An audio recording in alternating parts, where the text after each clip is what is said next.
Hoy te voy a contar la historia de Mario Henao, la mano derecha de Pablo Escobar, un hombre que robó $6 millones, creyendo que podía engañar al narcotraficante más inteligente de Colombia. Lo que pasó después dejó a todos en shock. Por favor, suscríbete a nuestro canal y comenta de dónde estás escuchando esta historia. La reunión de confianza. La lluvia golpeaba insistentemente los ventanales de la lujosa finca Los Rosales, mientras Pablo Escobar observaba desde su estudio el paisaje verde y empapado de las montañas que rodeaban Medellín. Era noviembre de 1987, y el aire fresco que entraba por la ventana entreabierta llevaba consigo el aroma a tierra húmeda y las flores de los jardines perfectamente cuidados que rodeaban la propiedad. Pablo vestía de manera casual, pero elegante, pantalones de lino beige, camisa blanca de algodón y mocasines de cuero italiano. A los 38 años, se encontraba en la cúspide de su poder, controlando un imperio que se extendía desde las selvas colombianas hasta las calles de Miami y Nueva York. Pero esa tarde, su mente no estaba concentrada en rutas de cocaína o territorios disputados. Estaba enfocada en algo mucho más delicado: los números que no cuadraban en los reportes mensuales. La finca Los Rosales era uno de sus refugios favoritos, una propiedad de 60 hectáreas, ubicada en las afueras de Envigado, diseñada para las reuniones más importantes y confidenciales de su organización.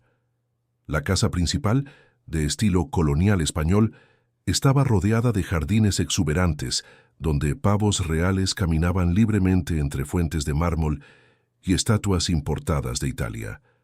Don Pablo, la voz de Álvaro Herrera, lo sacó de sus pensamientos. Ya llegaron todos. Los están esperando en el salón principal. Pablo asintió sin apartar la mirada de los documentos que tenía sobre su escritorio de caoba. Eran reportes financieros meticulosamente detallados que mostraban las ganancias y gastos de cada una de sus operaciones durante el mes anterior. Cada ruta, cada laboratorio, cada distribución estaba documentada con precisión matemática. Pero había discrepancias que no podía ignorar. ¿Están todos?, preguntó Pablo mientras organizaba. Los papeles en una carpeta de cuero negro. Sí, patrón. Don Gustavo llegó hace media hora. Gonzalo está revisando unos mapas en la mesa. Los hermanos Ochoa vinieron juntos y don Mario. Don Mario llegó el primero, como siempre. Pablo sonrió levemente al escuchar la última parte. Mario Henao había sido su mano derecha durante los últimos 5 años. Un hombre de 42 años que había demostrado una lealtad excepcional y una capacidad administrativa que había sido fundamental para el crecimiento de la organización. Era conocido por su puntualidad obsesiva y su atención meticulosa a los detalles financieros. Perfecto. Diles que estaré allá en 5 minutos. Pablo caminó hacia el espejo que colgaba en una de las paredes del estudio y se ajustó el cuello de la camisa. La reunión de esa tarde era crucial. Cada mes, sus principales lugartenientes se reunían para revisar las operaciones, discutir estrategias y, lo más importante, rendir cuentas sobre el manejo del dinero. Era un ritual sagrado que había mantenido su organización funcionando como una máquina perfectamente aceitada. El salón principal de Los Rosales era un espacio impresionante que reflejaba el gusto de Pablo por la elegancia y el poder. Techos altos decorados con vigas de madera tallada, pisos de mármol travertino y paredes adornadas con pinturas de maestros colombianos creaban un ambiente que era al mismo tiempo intimidante y acogedor. Una mesa de conferencias de caoba maciza dominaba el centro de la habitación, rodeada de sillas de cuero italiano que habían costado más que el salario anual de la mayoría de los colombianos. Cuando Pablo entró al salón, las conversaciones se detuvieron inmediatamente. 5 hombres se levantaron casi al unísono, mostrando el respeto que había sido ganado a través de años de liderazgo exitoso y decisiones acertadas. «Buenas tardes, caballeros», saludó Pablo mientras tomaba su lugar en la cabecera de la mesa. «Espero que el viaje haya sido cómodo para todos». Gustavo Gaviria, su primo y socio más cercano, ocupaba la silla a su derecha. Era un hombre delgado de 34 años, con bigote cuidadosamente recortado y la mirada inteligente de quien había crecido en el negocio junto a Pablo. A su izquierda estaba Mario Henao, impecablemente vestido con un traje gris, antracita y corbata azul marino, sosteniendo una carpeta llena de documentos que había estado revisando mientras esperaba. Gonzalo Rodríguez Gacha, conocido como El Mexicano, se sentaba frente a Gustavo. Era un hombre fornido de 40 años, con manos grandes y una presencia física que comandaba respeto inmediato. Había ganado su apodo por su fascinación con la cultura mexicana y su habilidad para establecer conexiones con carteles de ese país. Los hermanos Ochoa, Jorge Luis y Juan David completaban el círculo. Venían de una familia de ganaderos adinerados que había entrado al negocio de la cocaína con una sofisticación empresarial que complementaba perfectamente la audacia de Pablo. Antes de empezar con los reportes individuales, comenzó Pablo abriendo su carpeta. Quiero revisar los números generales del mes pasado. Según mis cálculos, deberíamos haber tenido ingresos brutos de aproximadamente 120 millones de dólares. Mario Henao inmediatamente abrió su carpeta y extrajo una hoja de cálculos detallados. Exactamente, don Pablo, 119.800.000 dólares, para ser precisos, un crecimiento del 12% respecto al mes anterior. Pablo asintió, pero su expresión permaneció neutral. ¿Y los gastos operacionales? 43.200.000 dólares, respondió Mario sin dudar. Incluyen nómina, transporte, materiales, sobornos y gastos de seguridad, lo que nos deja con ganancias netas de 76.600.000 dólares, completó Mario con una sonrisa de satisfacción. Los otros hombres en la mesa intercambiaron miradas de aprobación. Eran números impresionantes que hablaban de una organización en pleno crecimiento y excelente salud financiera. Muy bien, dijo Pablo. Ahora revisemos cada operación individualmente. Durante la siguiente hora, cada uno de los presentes presentó reportes detallados de sus respectivas áreas de responsabilidad. Gustavo habló sobre las rutas de transporte desde los laboratorios hasta los puertos de embarque. Gonzalo detalló las operaciones en México y las conexiones con distribuidores estadounidenses. Los hermanos Ochoa reportaron sobre las finanzas generales y las inversiones legítimas que estaban usando para lavar dinero. Pablo escuchaba atentamente, tomando notas ocasionales y haciendo preguntas específicas que demostraban su conocimiento profundo de cada aspecto del negocio. Pero su atención se intensificó cuando llegó el turno de Mario Henao. Don Pablo, comenzó Mario, adoptando el tono profesional que había perfeccionado durante años. Los laboratorios del sur produjeron este mes 200 kilos de cocaína pura. El costo de producción fue de 8 millones de dólares y el precio de venta mayorista promedio fue de 15.000 dólares por kilo. Pablo hizo un cálculo mental rápido. Eso nos da ingresos de 18 millones de dólares. Por esa operación específica. Exactamente. Una ganancia neta de 10 millones después de gastos operacionales. Pablo continuó tomando notas, pero algo en los números no le sonaba completamente correcto. Tenía una memoria excepcional para las cifras y había discrepancias sutiles que comenzaban a formar un patrón inquietante. Mario, ¿podría ser más específico sobre los gastos operacionales de los laboratorios del sur? Mario consultó sus papeles antes de responder. Materiales químicos, 400.000 dólares. Nómina, 800.000 dólares. Transporte, 700.000 dólares. Seguridad, 600.000 dólares. Varios, 500.000 dólares. Pablo anotó cada cifra cuidadosamente, pero su expresión se volvió ligeramente más seria. ¿Y los sobornos a las autoridades locales, incluidos en los gastos de seguridad, don Pablo? ¿Cuánto específicamente, Mario? Dudó por una fracción de segundo antes de responder.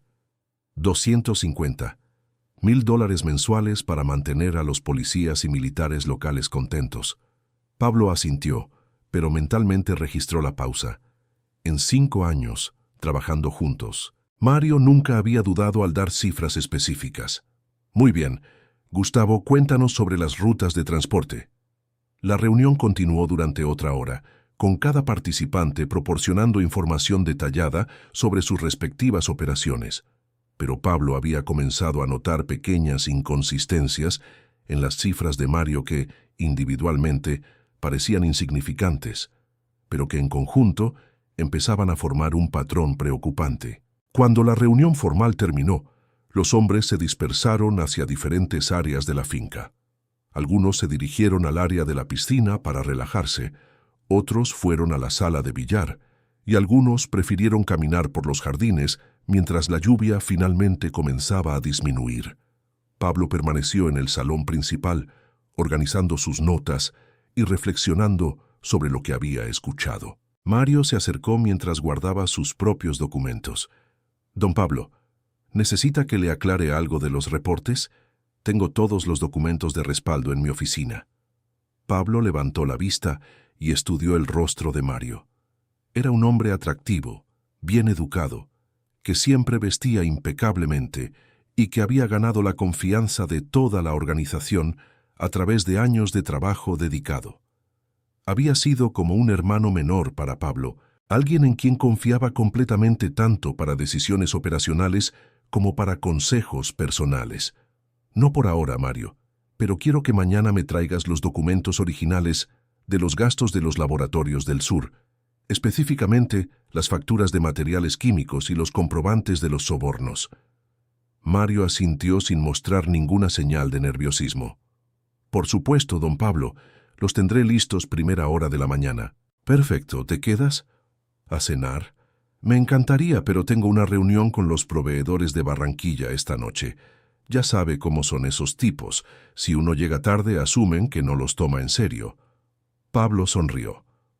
«Claro, ve tranquilo, pero mañana sin falta quiero revisar esos documentos». Mientras Mario se despedía y salía del salón, Pablo permaneció sentado en la mesa, observando por la ventana cómo las últimas gotas de lluvia creaban patrones serpenteantes en el cristal. Tenía una sensación incómoda en el estómago, una intuición que había aprendido a no ignorar durante años de navegar en aguas peligrosas. Las cifras que Mario había presentado eran técnicamente posibles, pero había algo en la manera como las había presentado que no encajaba con la precisión matemática que caracterizaba todos sus reportes anteriores. Pequeñas inconsistencias que sumadas podrían significar una diferencia de varios millones de dólares. Pablo cerró su carpeta y caminó hacia su estudio privado. Esa noche iba a revisar meticulosamente todos los reportes de Mario de los últimos 3 meses. Si sus sospechas eran correctas, estaba a punto de descubrir que el hombre en quien más confiaba le había estado robando cantidades significativas de dinero. Y si eso era cierto, Mario Henao estaba a punto de aprender que traicionar la confianza de Pablo Escobar era el error más costoso que alguien podía cometer. Las cifras no mienten. La madrugada del día siguiente, encontró a Pablo Escobar despierto en su estudio privado, rodeado de documentos esparcidos sobre una mesa auxiliar que había convertido en centro de operaciones improvisado. Las primeras luces del amanecer se filtraban a través de las cortinas de lino, creando un contraste dramático con las lámparas de escritorio que habían iluminado su trabajo durante las últimas 6 horas.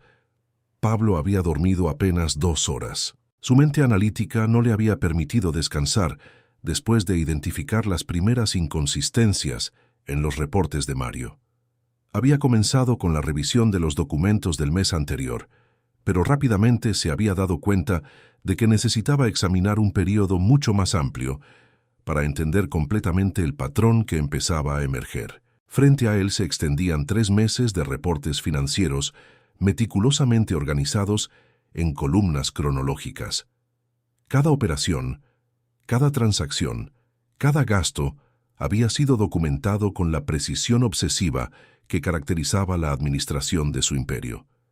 Pero ahora, con la perspectiva que daba el análisis comparativo, las discrepancias saltaban a la vista como luces de neón en la oscuridad. Don Pablo, la voz suave de María, la empleada doméstica más antigua de la finca, lo interrumpió. «¿Quiere que le traiga desayuno? Lleva toda la noche trabajando». Pablo levantó la vista de los documentos. notando por primera vez que la luz natural había reemplazado completamente la artificial. Sí, María, café negro bien cargado y tal vez unas tostadas con mantequilla. Pero antes, ¿podrías llamar a Álvaro? Dile que necesito verlo inmediatamente. Por supuesto, patrón. Pablo se recostó en su silla de cuero y se masajeó las sienes. Los números que había estado analizando durante la noche confirmaban sus peores sospechas. Mario Henao no solo le había estado robando, sino que lo había estado haciendo de manera sistemática y sofisticada durante al menos 3 meses, posiblemente más. El método era ingenioso en su simplicidad. Mario había estado inflando los costos operacionales de los laboratorios del sur en cantidades relativamente pequeñas, pero consistentes.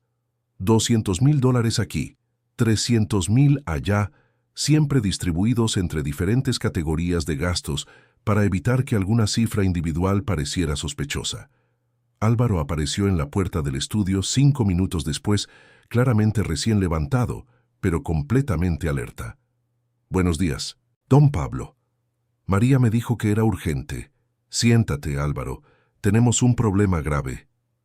Pablo le entregó una hoja de papel donde había resumido sus hallazgos de la noche. «Quiero que veas estos números. Son las discrepancias que encontré entre los reportes de Mario y las cifras reales que tengo de otras fuentes». Álvaro estudió el documento con creciente alarma. Como responsable de seguridad de la organización, entendía perfectamente las implicaciones de lo que estaba viendo. «Don Pablo, esto suma más de $4 millones en 3 meses. Exactamente. Y estos son solo los casos que pude confirmar anoche. Si extendemos la investigación a periodos anteriores, probablemente estemos hablando de una cantidad mucho mayor». Álvaro levantó la vista del documento. «¿Qué quiere que haga?». Pablo se levantó y caminó hacia la ventana que daba a los jardines de la finca. Los pavos reales ya estaban paseando entre las fuentes y los jardineros comenzaban sus labores matutinas. Todo parecía normal, pero sabía que la normalidad era una ilusión que estaba a punto de romperse. «Primero quiero que confirmes estas cifras de manera independiente. Contacta directamente a los supervisores de los laboratorios del sur. Habla con los proveedores de químicos. Verifica los montos reales de los sobornos, pero hazlo discretamente. Mario no puede saber que estamos investigando». «Entendido. ¿Algo más?». «Sí. Quiero que investigues los hábitos de gasto de Mario en los últimos meses. Propiedades nuevas, inversiones, gastos personales inusuales. Si está robando $4 millones, ese dinero tiene que aparecer en algún lado». Álvaro asintió y se dirigió hacia la puerta, pero Pablo lo detuvo. «Una cosa más, Álvaro. Esto se mantiene entre nosotros hasta que tengamos pruebas irrefutables. Mario ha sido como un hermano para mí durante 5 años. Si me equivoco en esto, habré destruido una relación que valoro mucho. Pero si tengo razón». Pablo no terminó la frase, pero Álvaro entendió perfectamente. En el mundo de Pablo Escobar, la traición tenía un solo castigo, sin importar cuán cercana fuera la relación personal. A las 10 de la mañana, Mario Henao llegó a Los Rosales con su puntualidad característica. Vestía un traje azul marino, impecablemente planchado, y llevaba un maletín de cuero negro que contenía los documentos que Pablo le había solicitado el día anterior.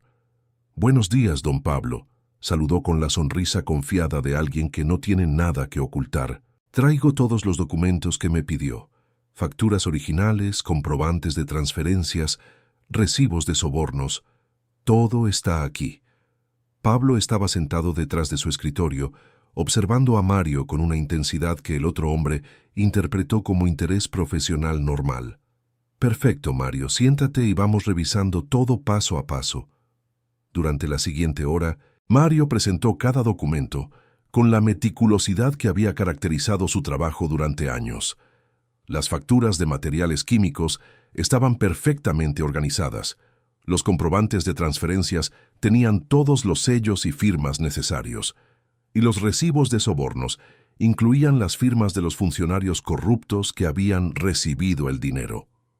Pablo examinó cada documento cuidadosamente, haciendo preguntas específicas y tomando notas detalladas. Para cualquier observador externo, habría parecido una revisión rutinaria de registros financieros. Pero Pablo estaba buscando algo muy específico, discrepancias entre los documentos presentados y las cifras que Mario había reportado el día anterior. Esta factura de productos químicos, dijo Pablo sosteniendo un documento, dice $2.200.000. Pero ayer me reportaste $2.400.000 para materiales químicos. Mario consultó rápidamente sus notas. Ah, sí, hay una factura adicional que llegó después de que preparé el reporte. Debe estar... Rebuscó en su maletín. Aquí está, $200.000 por una entrega especial de acetona que necesitábamos urgentemente. Pablo examinó la segunda factura. Parecía legítima en todos los aspectos. Papel con membrete oficial, sellos de la empresa química, firmas autorizadas, pero había algo que lo inquietaba sin que pudiera identificar exactamente qué era. ¿Y este comprobante de transferencia para sobornos? Aquí dice $250.000, que coincide con lo que me reportaste ayer. Exacto, como siempre, don Pablo. Precisión total en los números. Pablo continuó revisando documentos, pero cada pieza de evidencia que Mario presentaba parecía respaldar perfectamente sus reportes. Si no hubiera tenido las fuentes independientes que había consultado durante la noche, habría concluido que sus sospechas eran infundadas. Fue entonces cuando se dio cuenta de la sofisticación del esquema. Mario no había estado simplemente inflando cifras en los reportes. Había estado creando documentación falsa para respaldar esas cifras infladas. Las facturas adicionales, los comprobantes de transferencias, incluso los recibos de sobornos, todo había sido cuidadosamente falsificado para crear un rastro de papel que parecía legitimar sus robos. Mario, dijo Pablo cerrando la carpeta de documentos, quiero que me expliques algo. Por supuesto, don Pablo. Ayer me dijiste que los sobornos a las autoridades locales en el área de los laboratorios del sur suman $250.000 mensuales. Así es. ¿Y que están incluidos en los gastos de seguridad que reportaste? Correcto. Pablo abrió una libreta donde había anotado información durante la noche. Es interesante, porque anoche hablé directamente con el comandante de policía del área.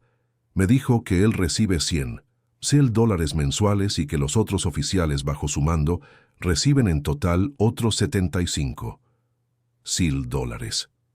El color comenzó a drenarse del rostro de Mario. También hablé con el coronel responsable del destacamento militar local. Él recibe $50.000 mensuales. Pablo cerró la libreta y miró directamente a Mario.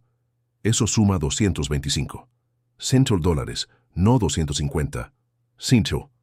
¿Dónde están los otros $25.000, Mario? Mario tragó saliva audiblemente. Don Pablo, tal vez hubo una confusión en mis cálculos. Es posible que haya incluido algunos gastos menores que... Una confusión, interrumpió Pablo. Mario, en 5 años trabajando conmigo, nunca has tenido una confusión de $25.000. De hecho, nunca has tenido una confusión de 25 centavos. El silencio que siguió fue ensordecedor. Mario miraba sus manos, claramente buscando desesperadamente una explicación que pudiera satisfacer a Pablo. Y eso me lleva a otra pregunta, continuó Pablo. Esta factura de acetona por $200.000. ¿Podrías decirme el nombre de la empresa que supuestamente la vendió? Mario consultó rápidamente el documento. Químicos Industriales del Pacífico, don Pablo. Interesante, porque esa empresa quebró hace 6 meses. Lo sé porque yo era uno de sus principales clientes. Esta vez el silencio fue tan denso que se podía cortar con un cuchillo. Mario había comenzado a sudar visiblemente y sus manos temblaban ligeramente mientras trataba de organizar los documentos frente a él. Mario, dijo Pablo con una calma que era más aterrorizante que cualquier grito. Quiero que me mires a los ojos y me digas la verdad. Has estado robándome dinero. Mario levantó la vista lentamente, sus ojos encontrándose con la mirada penetrante de Pablo. En ese momento ambos hombres sabían que la mentira ya no era una opción. Don Pablo, yo puedo explicarlo. No quiero explicaciones aún, Mario. Solo quiero una respuesta simple, sí o no.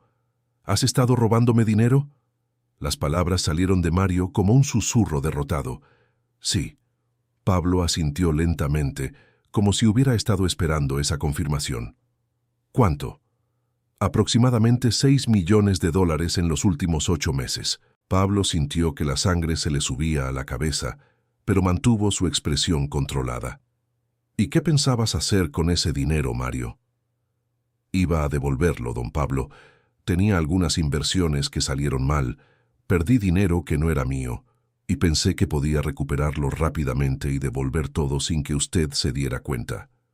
Pablo se levantó lentamente de su silla y caminó alrededor del escritorio hasta quedar directamente frente a Mario. ¿Sabes cuál es la parte que más me duele de todo esto, Mario? Mario negó con la cabeza, incapaz de hablar. No es el dinero. 6 millones de dólares son mucho dinero, pero no van a arruinarme.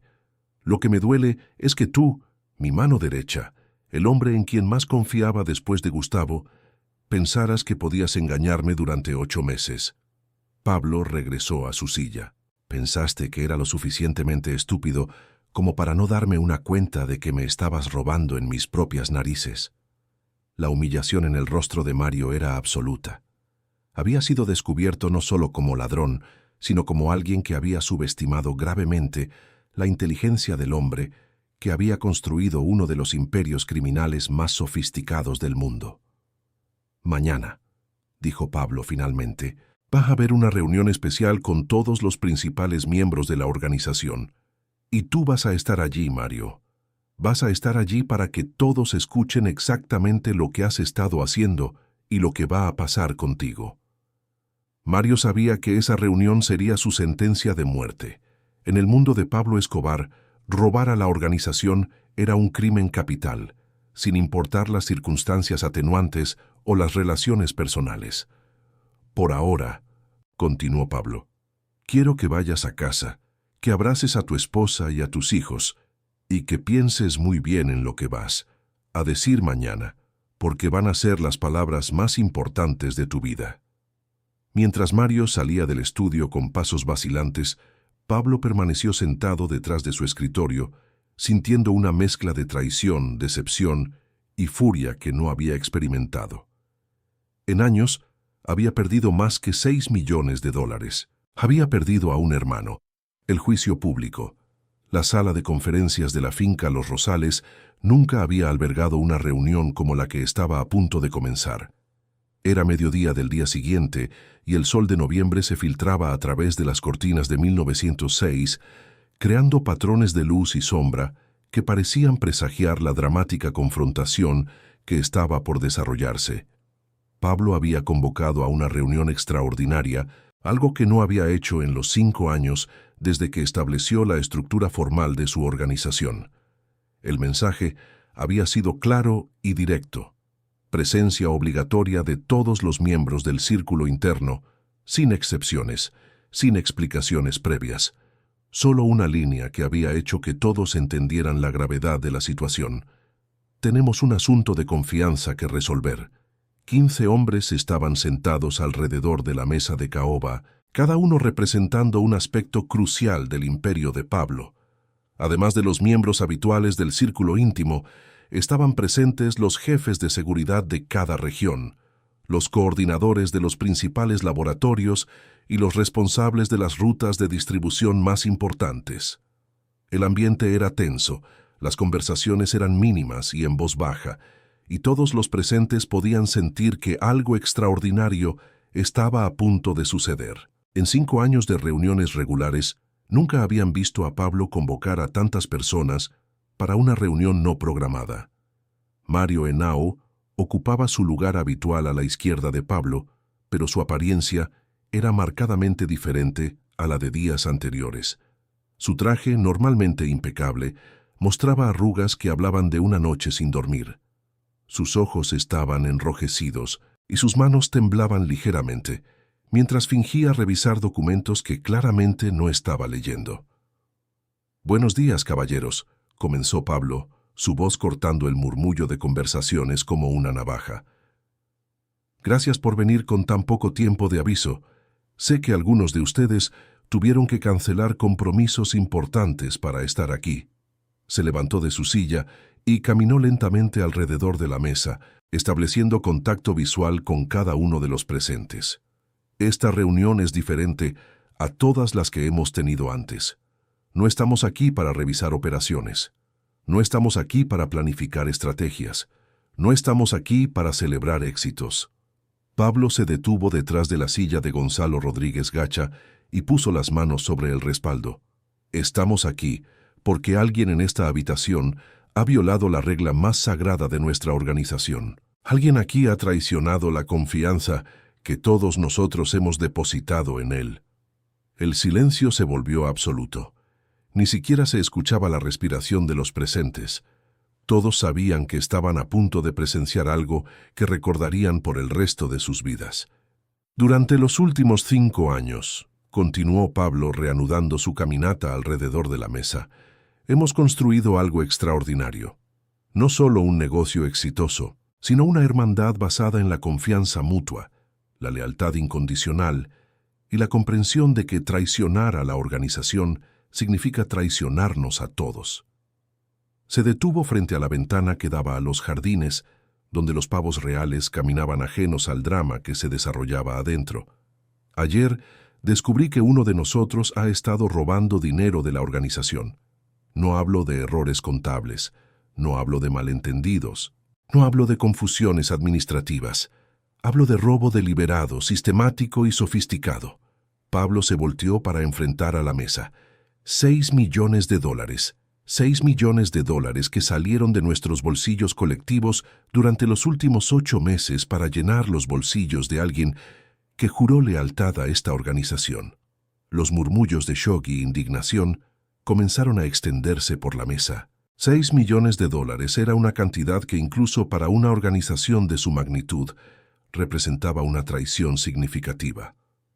Pero el dinero, dijo Pablo, alzando la voz para silenciar los murmullos, no es lo más importante. Lo más importante es que este hombre pensó que era lo suficientemente inteligente para engañarnos a todos. Pensó que podía construir un esquema elaborado de documentación falsa y facturas inventadas, y que nadie se daría cuenta. Pablo caminó hacia su silla, pero no se sentó. En lugar de eso, puso las manos sobre el respaldo y miró directamente a Mario Henao. Pensó que yo era lo suficientemente estúpido como para no revisar las cifras. Pensó que ustedes eran lo suficientemente ingenuos como para no hacer preguntas. Pensó que podía jugar con todos nosotros como si fuéramos piezas en un tablero de ajedrez. Mario mantenía la vista fija en la mesa, incapaz de levantar los ojos para enfrentar las miradas que sabía que estaban dirigidas hacia él. Mario, Henao, dijo Pablo pronunciando cada sílaba con claridad perfecta. Levántate. El comando resonó en la habitación como un disparo. Mario se levantó lentamente, sus piernas apenas capaces de sostener su peso. El contraste entre el hombre confiado que había sido hasta hace 2 días y la figura quebrada que ahora estaba de pie era devastador. Cuéntales a todos lo que me confesaste ayer. Mario miró desesperadamente alrededor de la mesa, buscando algún rostro que mostrara compasión o comprensión. Lo que encontró fueron expresiones de shock, disgusto y traición. Hombres que lo habían considerado un hermano, ahora lo miraban como al enemigo que había resultado ser.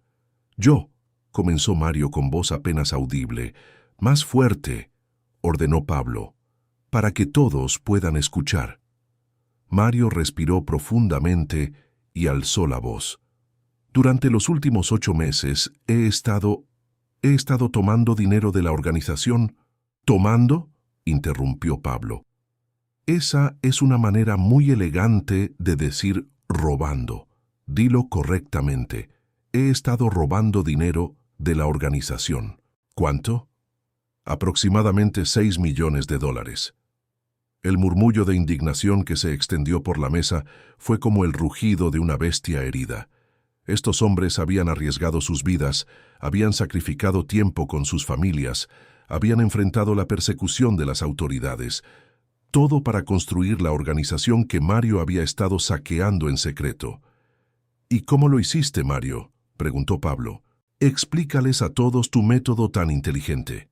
Mario comenzó a describir mecánicamente su esquema: la inflación de costos operacionales, la creación de facturas falsas, la falsificación de comprobantes de transferencias.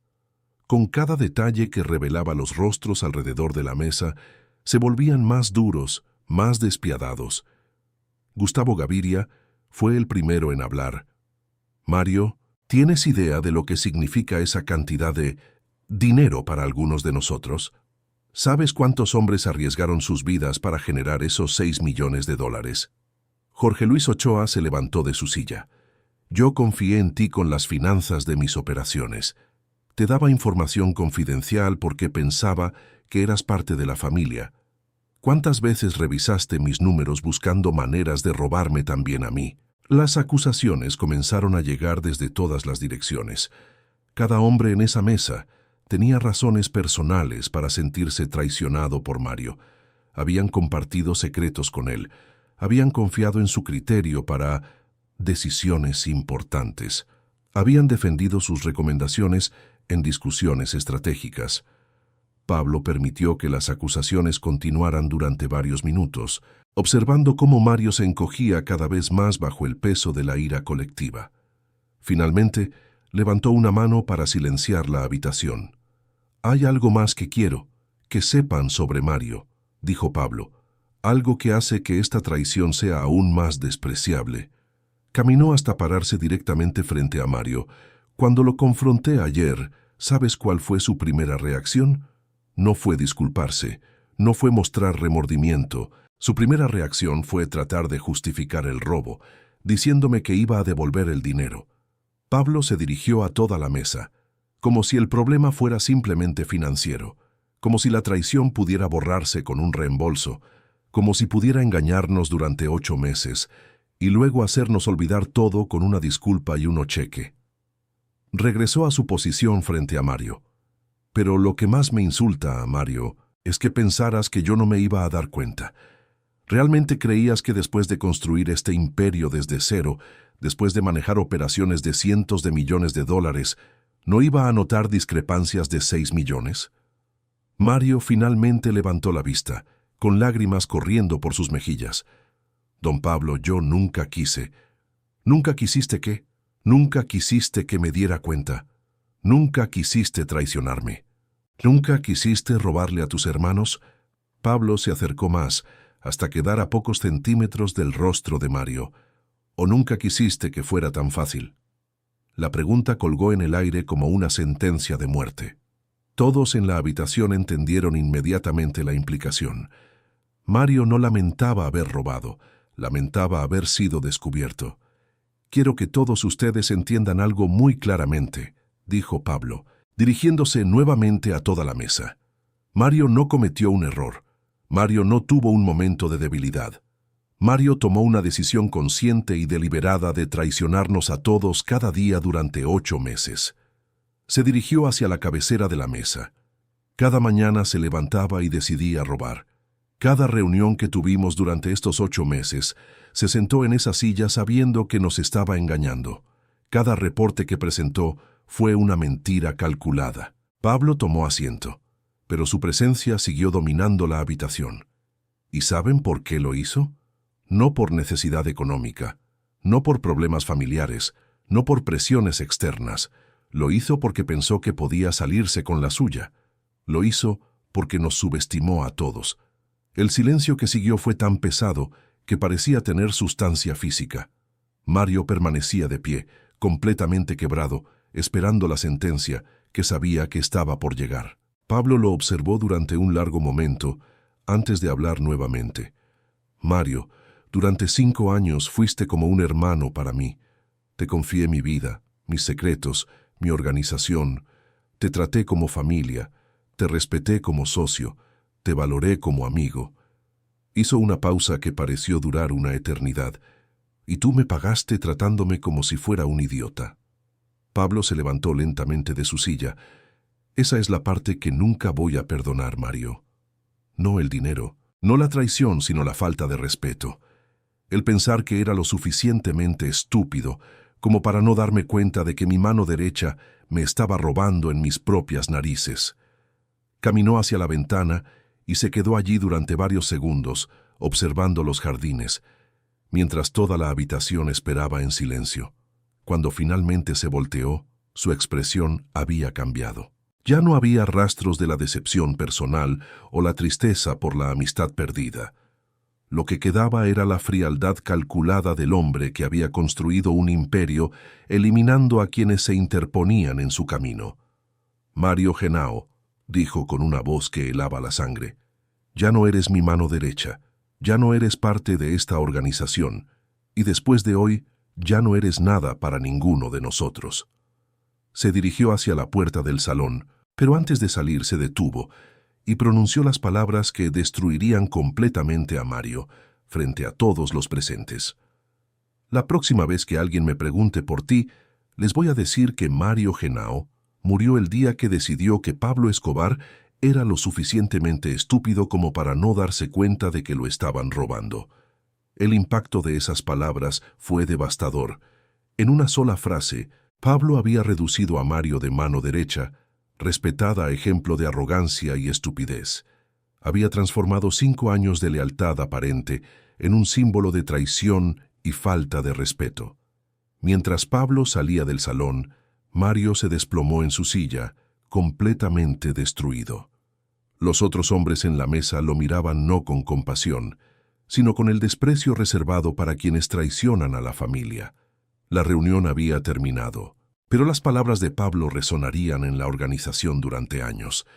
Mario Henao había dejado de existir, no por muerte física, sino por algo mucho peor.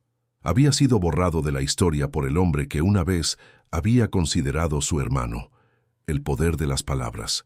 La habitación permaneció en silencio absoluto durante varios minutos después de que Pablo Escobar saliera del salón. Los 15 hombres más poderosos del cartel de Medellín observaban a Mario Henao, quien había quedado desplomado en su silla como un muñeco al que le hubieran cortado los hilos. La transformación era tan completa que parecía irreal. En menos de una hora había pasado de ser la mano derecha más confiable de Pablo a convertirse en un paria absoluto.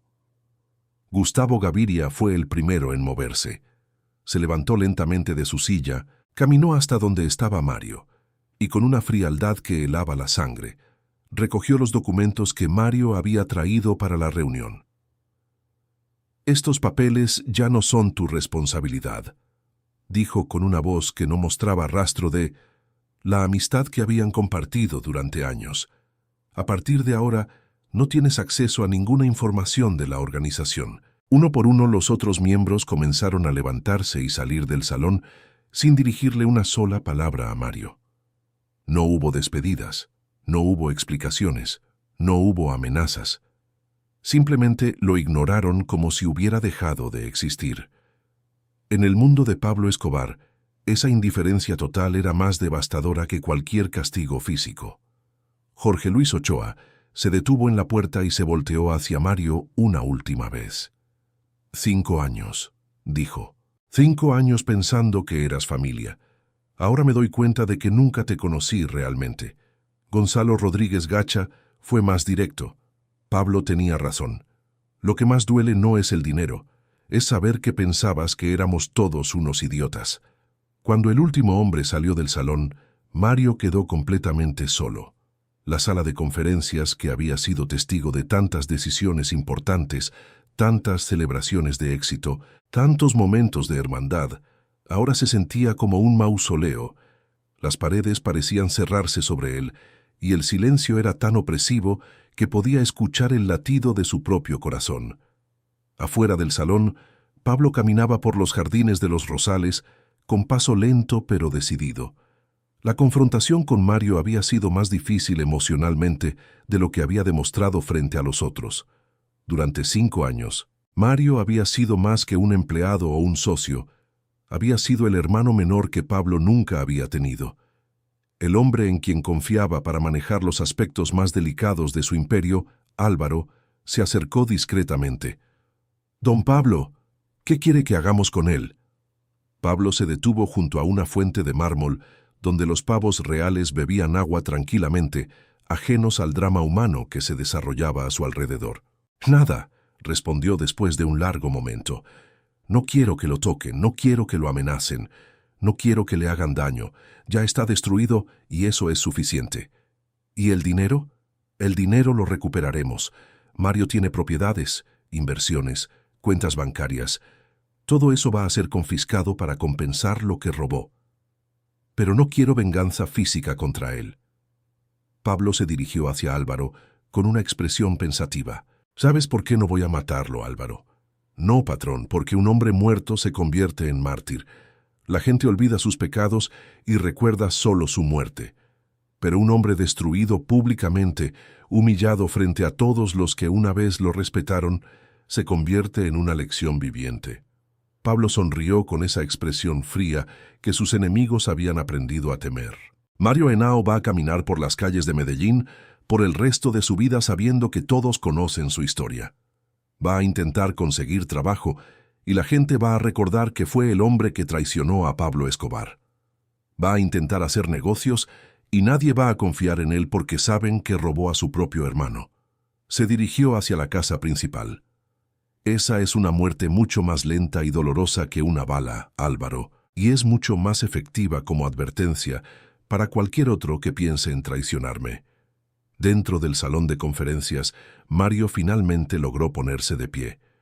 Sus piernas temblaban, pero sabía que tenía que salir de allí. No podía quedarse en Los Rosales ni un minuto más. Cada segundo que permaneciera en ese lugar era un recordatorio de lo que había perdido y de lo que había hecho. Caminó lentamente hacia la puerta, pero se detuvo al escuchar voces en el pasillo.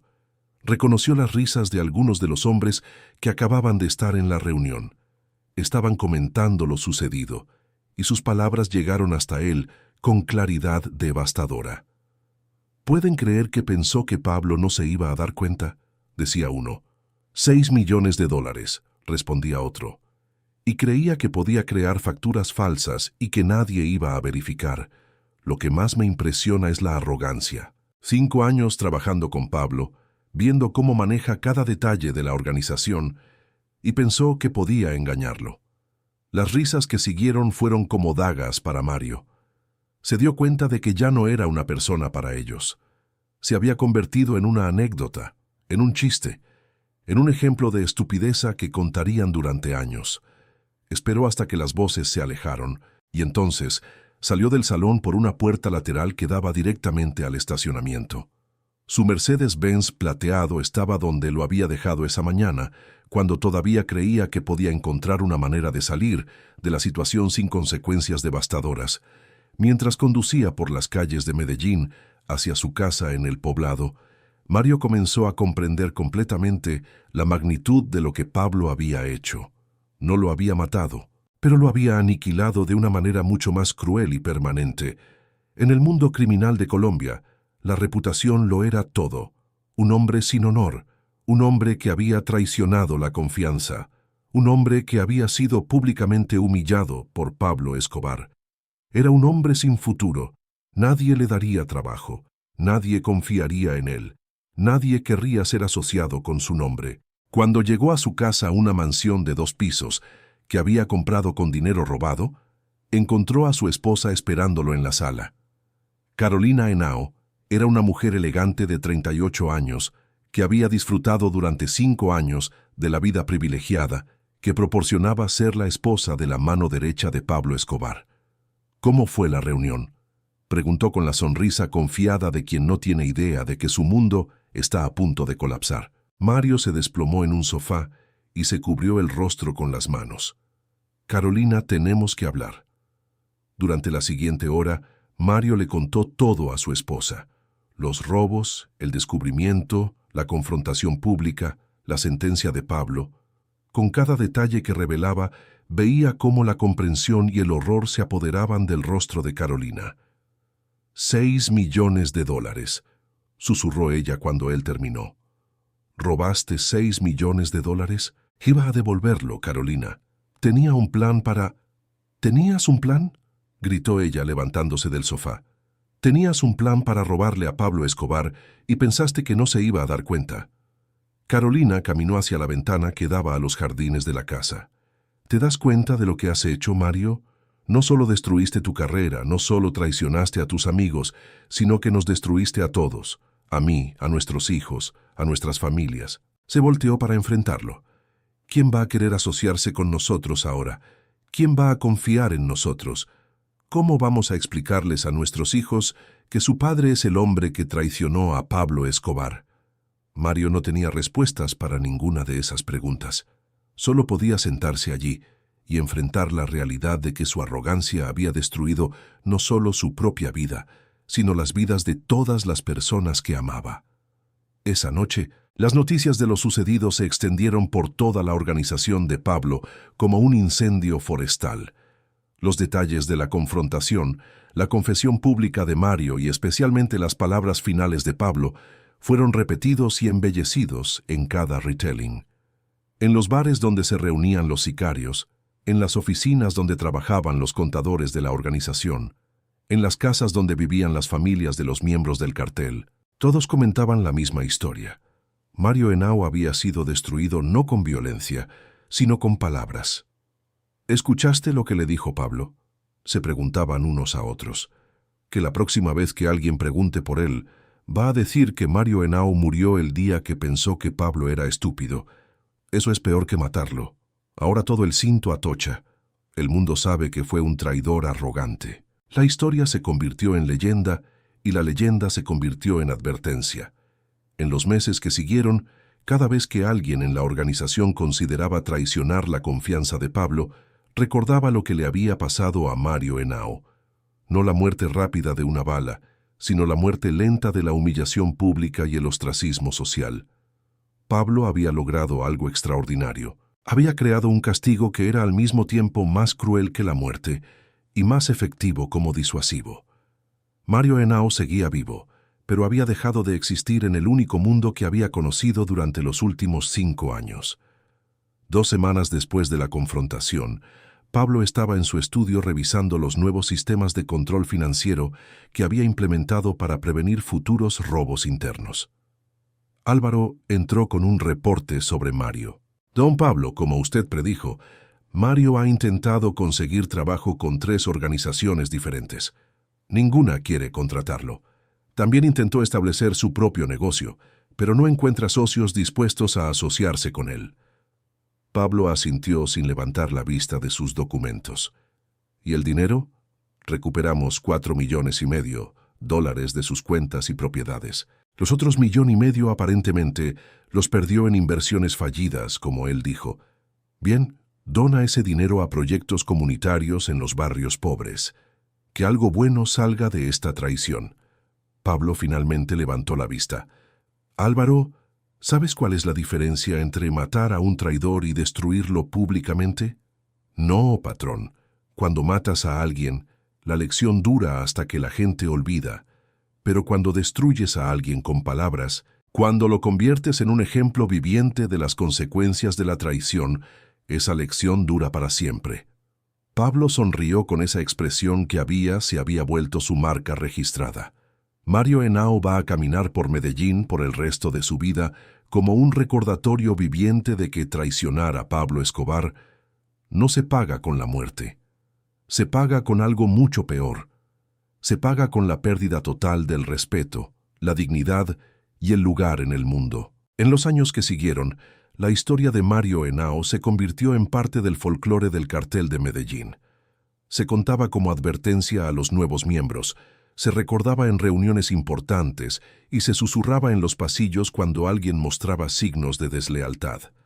Pablo Escobar había demostrado una vez más que su verdadero poder no residía solo en la violencia o el dinero, sino en su capacidad para entender la psicología humana y usar esa comprensión para crear castigos que eran más efectivos que cualquier tortura física. Mario Henao había aprendido la lección más dolorosa de su vida, que subestimar a Pablo Escobar era un error que se pagaba no con la vida, sino con algo mucho más valioso, la posibilidad de tener una vida que valiera la pena vivir.